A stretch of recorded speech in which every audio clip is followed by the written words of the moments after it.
Hey there, welcome to another Let's Meet episode. Today we're gonna know more about Abigail Walker, aka Fetch. Stay with us and enjoy.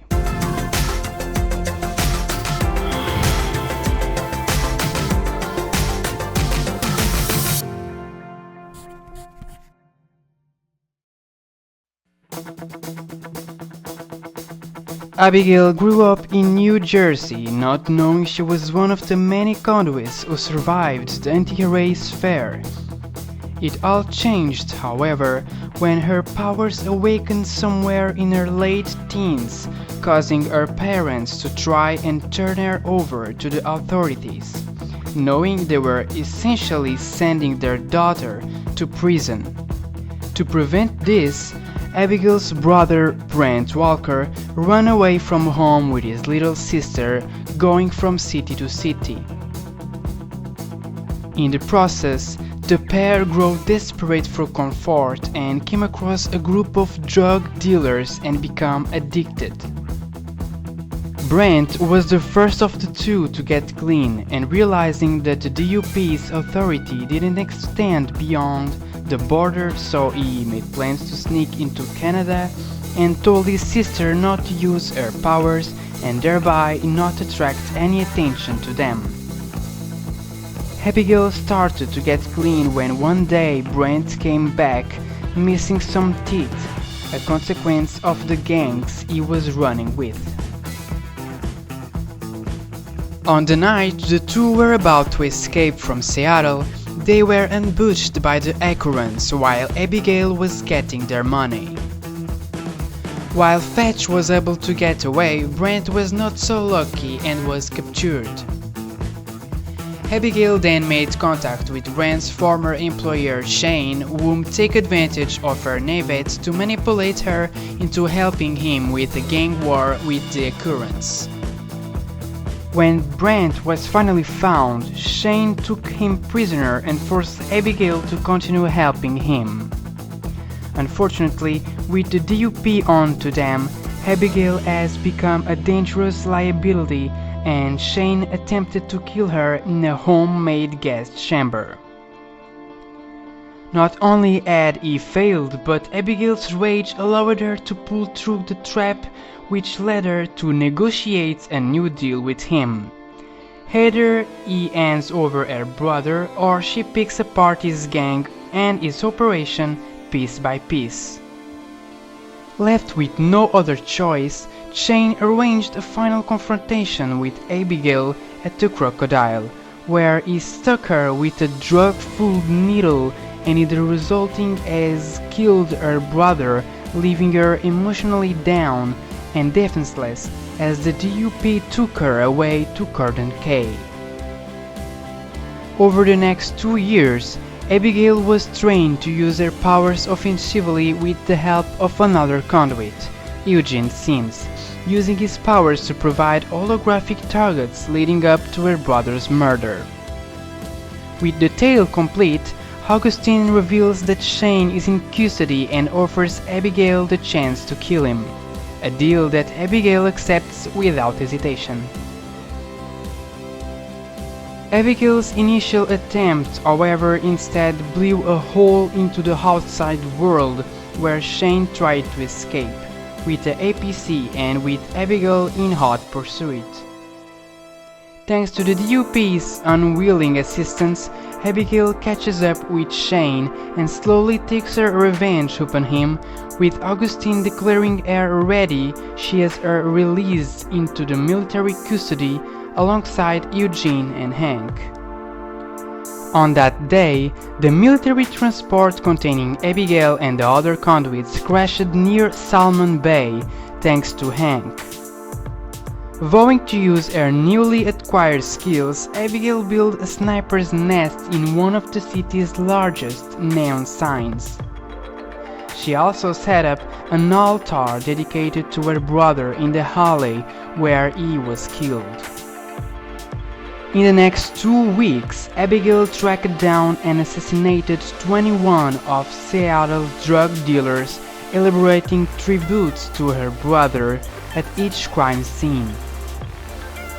The DUP used this to their advantage by manipulating news agencies to portray her as a relentless killer that randomly target innocent civilians. As a result, activists used her as an example to protest against drugs and conduits. Abigail was then tracked down by Delsin and Reggie, who wanted to know more about Brooke Augustine, the head of the DUP. Spotting Delsin snooping around the crime scenes, she fired at him from her sniper's nest and then ran when he attempted to pursue her. Thanks to her neon powers, Abigail was able to escape easily. However, when she later went to one of the city's neon signs to recharge, she was ambushed by Delsin, who grabbed her, causing him to acquire her power over neon. Briefly stunned, Abigail managed to recover and run away, believing Delsin to be a DUP agent. However, Delsin was now able to chase after her, and the two cornered atop a building. Abigail saw an opportunity and shattered the glass roof on which they stood, causing them to drop down into an auditorium filled with neon signs. Down there, Abigail lost the battle with Delsin, who once more took hold of her to fully absorb her powers. The pair then passed out, with Reggie helping his brother and take Abigail into custody. Thanks to Delsin's intervention, Abigail was not arrested and instead taken under his wing. Delsin then convinced her into taking down the dealers and acting more responsibly as a conduit. Then Abigail's got an idea. They should be going after the suppliers instead of the dealers themselves. There was a large drug shipment in the marina, so together with Delsin, she destroyed the boats carrying the drugs. While Delsin went to find Hank, Abigail was recaptured by Augustine alongside fellow escapee Eugene. Although restrained during the confrontation between Delsin and Augustine, Abigail was still able to escape when the island collapsed. Later, she joined Delsin as he ascended Augustine's headquarters, opening up several vents for him to use, as well as helping him in combat. Once they reached the roof of the building, Abigail used her neon powers to create an entrance so that Delsin could end Augustine's holdover Seattle and dismantle the DUP. After Augustine's operations were shut down, Abigail reunited with Delsin and Eugene, their names cleared from the propaganda that had previously been spread about them. She then aided her fellow conduits in jump-starting a new era in which humans and conduits could coexist. Like other conduits, Abigail possesses increased durability as demonstrated by her surviving a long drop unassisted by her neon powers without suffering any major injuries. Abigail was trained in controlling her powers when the DUP apprehended her. As a result, Abigail possesses a great degree of control over neon, which she can use in a variety of ways. She is capable of firing volatile beams of neon, as well as shorter consecutive blasts, allowing her to dispatch enemies from great distances. She can also see her opponent's weak spots, allowing her to quickly kill opponents. Abigail can also send a blast of neon wine to put enemies in stasis, allowing her to hit their weak spots easier. She can also send multiple neon rockets to hit many enemies simultaneously. If an attacker ventures too close, Abigail can also generate a force field around herself to temporarily stun them.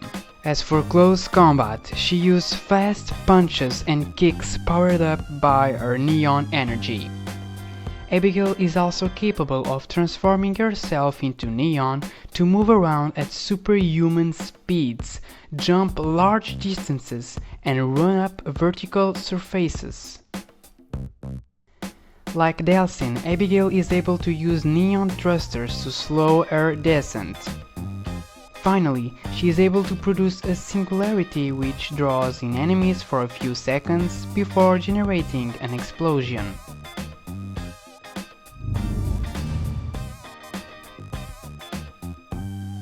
Abigail is rather distinctive in her looks, making her easily recognizable. Her dark pink hair, ring piercing and black earrings all serve to establish her rebellious image.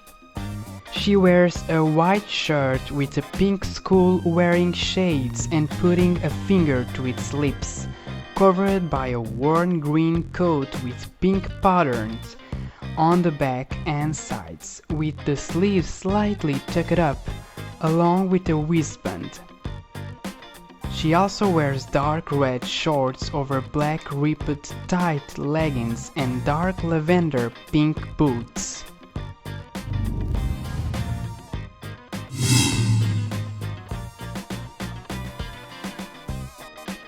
Fetch is a playable protagonist in Infamous First Light, so this marks the first time in the whole series where the main protagonist is female.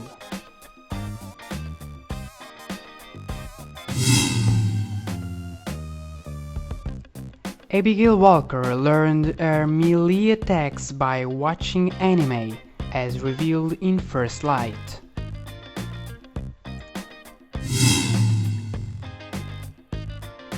Abigail is voiced and motion captured by Laura Bailey, who coincidentally is married to Travis Willingham, Regis and Shane's voice actor.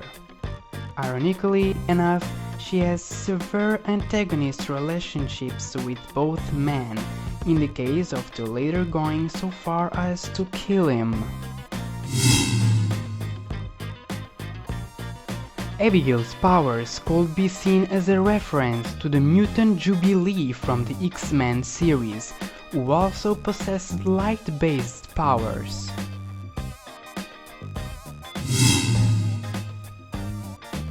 Abigail shows some proficiency in using parkour, though probably not as adept as Cole or Delsin, and instead of climbing, she relies on her powers to scale buildings.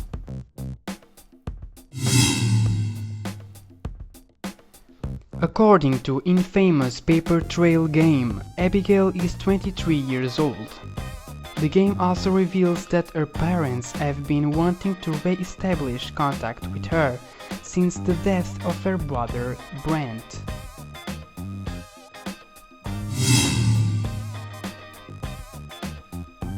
The events of First Light appear to conflict with what Delsin saw when he was draining her neon manipulation power.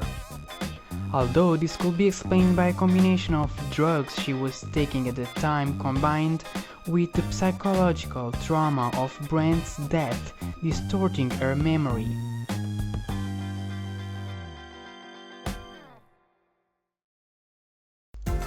Thank you for watching, don't forget to like and subscribe, and I see you on the next Let's Meet.